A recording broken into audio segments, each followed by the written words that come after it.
Once upon a time, in a kingdom nestled between rolling green hills and whispering forests, there lived a young girl named Cinderella. Her heart was as warm as the summer sun, and her spirit as gentle as a new dawn. Her story, however, begins with a shadow. When Cinderella was just a child, her cherished mother passed away, leaving behind a simple yet powerful piece of advice. Have courage and be kind. Cinderella's father, a good man lost in his own grief, eventually remarried, hoping to bring laughter back into their quiet home. He chose a widow with 2 daughters of her own, Anastasia and Drizella. On the surface, they were all smiles and fine manners. But when Cinderella's father also passed away unexpectedly, the veil of kindness was torn away. The stepmother's heart was a stone, cold with jealousy for Cinderella's natural grace and beauty, qualities her own daughters sorely lacked. Overnight, Cinderella's world was turned upside down. She was stripped of her beautiful dresses and her comfortable room, forced into rags, and sent to live in a cold, dusty attic. Her life became an endless cycle of chores. From the first light of dawn till long after the moon had risen, she scrubbed floors, mended clothes, and tended to the fire, serving her new family without a single complaint. Her stepsisters took cruel delight in her misfortune. They nicknamed her Cinderella, for she was often covered in cinders and ash from sleeping by the hearth, the only warm place she could find. Yet, through all the hardship, Cinderella's spirit never broke. She remained kind. She shared her meager meals with the mice in the attic, sang with the birds in the garden, and found moments of quiet joy in the sunlight that streamed through the dusty window panes. Years went by in this manner, until one day a royal proclamation echoed through the kingdom, carried by a trumpeted fanfare. The king was hosting a magnificent royal ball. Every eligible maiden in the land was invited, for it was time for the prince to choose his bride. The house was thrown into a frenzy of excitement. The stepsisters could speak of nothing else.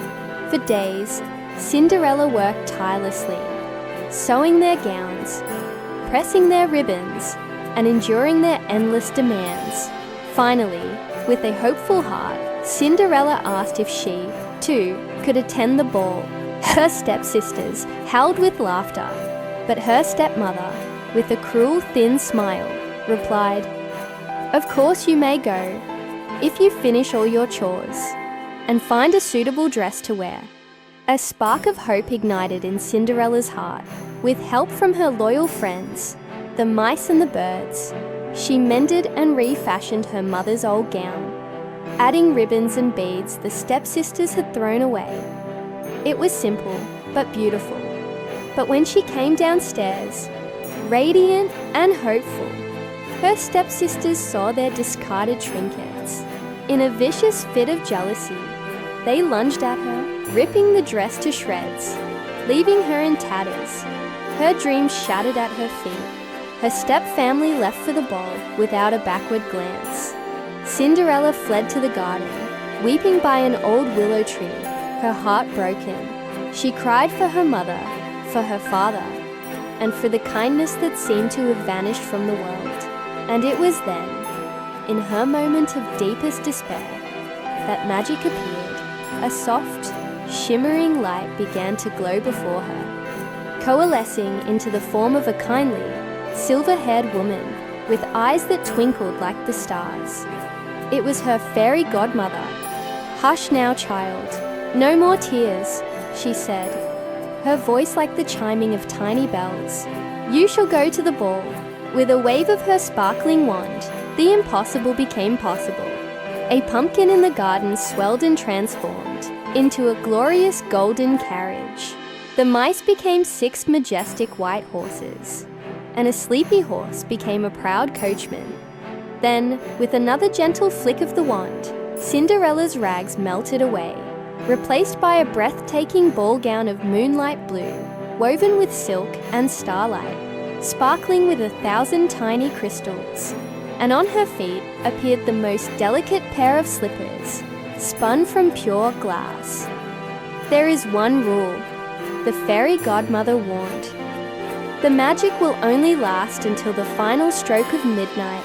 Be home by then. Cinderella promised she would remember. She stepped into the carriage and was whisked away to the palace, her heart soaring on a dream. When she entered the grand ballroom, a hush fell over the entire court. No one had ever seen such a vision of grace and beauty. The prince, who had been politely bored all evening, saw her from across the room and was instantly captivated. He walked directly to her, bowed, and asked her to dance. From that moment on, he danced with no one else. They waltzed as if they were the only two people in the world, lost in conversation, laughter, and a connection that felt as old as time itself. Cinderella was so happy. She completely forgot about the world outside, about her step-family, and about the time. Suddenly, the great clock began to chime. Midnight, panic seized her. With a hurried apology, she fled from the prince's arms, running from the ballroom and down the grand marble staircase. The prince ran after her, calling out, but she was too fast. In her haste, one of her glass slippers fell from her foot, left behind on the steps. She didn't dare stop to retrieve it. By the time the 12th chime faded, she was back on the road in her old rags, the carriage a pumpkin once more. All that remained of the magical night was the single glass slipper she still wore. The prince was heartbroken, but determined. He held the lost slipper, a perfect tiny thing of impossible delicacy, and made a royal decree. He would marry the maiden whose foot it fit, and no other.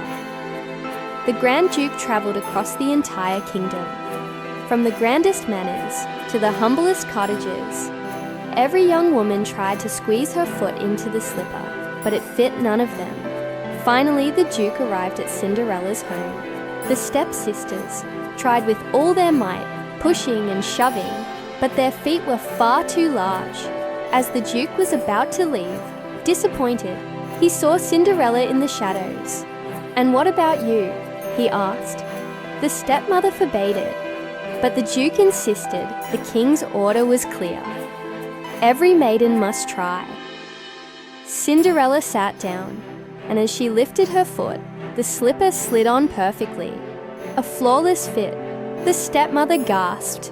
Then, to everyone's astonishment, Cinderella reached into her pocket and pulled out the other glass slipper.